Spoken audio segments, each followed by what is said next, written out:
Hello friends, welcome to review time channel. இன்றைக்கி நம்ம review டைமில் பார்க்க போகிற படம் டெவில்ஸ் டபுள்ஸ் நெக்ஸ்ட் லெவல். இந்த படத்தோட கதையை பற்றி பார்க்குறதுக்கு முன்னாடி இந்த படத்தை ஃபேமிலியோடு பார்க்கலாமா அப்படின்னு கேட்டால் கண்டிப்பாக பார்க்கலாம்.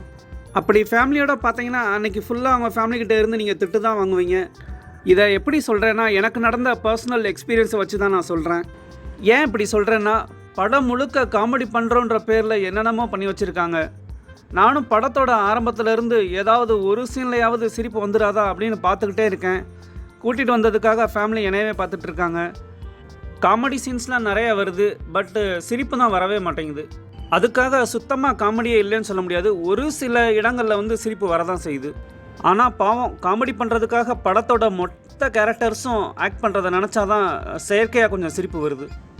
இப்போ இந்த படத்தோட கதையை பற்றி பார்க்கலாம்.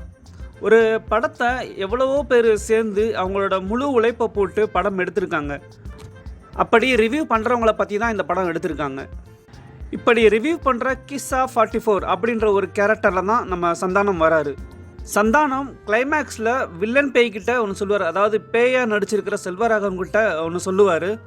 அது என்னன்னா, ரிவ்யூவராக இருக்கிற நாங்கள் நல்லா இருக்கிற படத்தை நல்லா இல்லைன்னு சொன்னால் படம் ஓடாமல் இருக்க போகிறது இல்லை. அதே சமயம் நல்லா இல்லாத படத்தை நல்லா இருக்குன்னு நாங்கள் சொன்னால் அந்த படம் ஓட போகிறதும் இல்லை.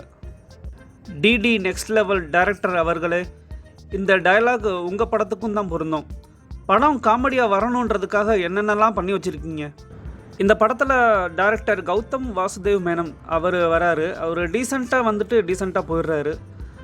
பட் இந்த படத்தில் கஸ்தூரி நடிச்சிருக்காங்க. அவங்க கொஞ்சம் ஓவர் ஆக்ட் பண்ணியிருக்காங்களோன்னு எனக்கு தோணுது. ஆக்டர் சந்தானம் அவர்களுக்கு நான் ஒன்று சொல்லிக்க விருப்பப்படுறேன்.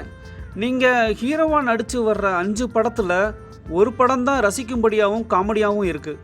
அது எந்த படம்னு தெரியாமல் எல்லா படத்தையும் பார்க்க வேண்டிய சூழலுக்கு மக்கள் தள்ளப்படுறாங்க.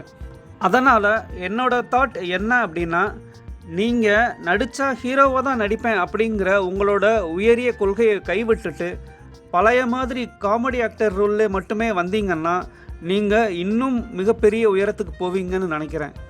தயவு செஞ்சு ஹீரோவாக மட்டுமே நடிக்கணும் அப்படின்ற எண்ணத்தை கைவிடுங்க. வீட்டில் சும்மா இருக்க போர் அடிக்குது, இல்லை ஏதாவது ஒரு படத்துக்கு நான் போயே ஆகணும் அப்படின்றவங்க மட்டும் இந்த படத்துக்கு போங்க.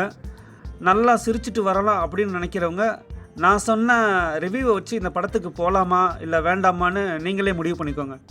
மற்றும் ஒரு மூவியோட ரிவ்யூ டைமில் சந்திக்கலாம் நண்பர்களே. தேங்க்யூ.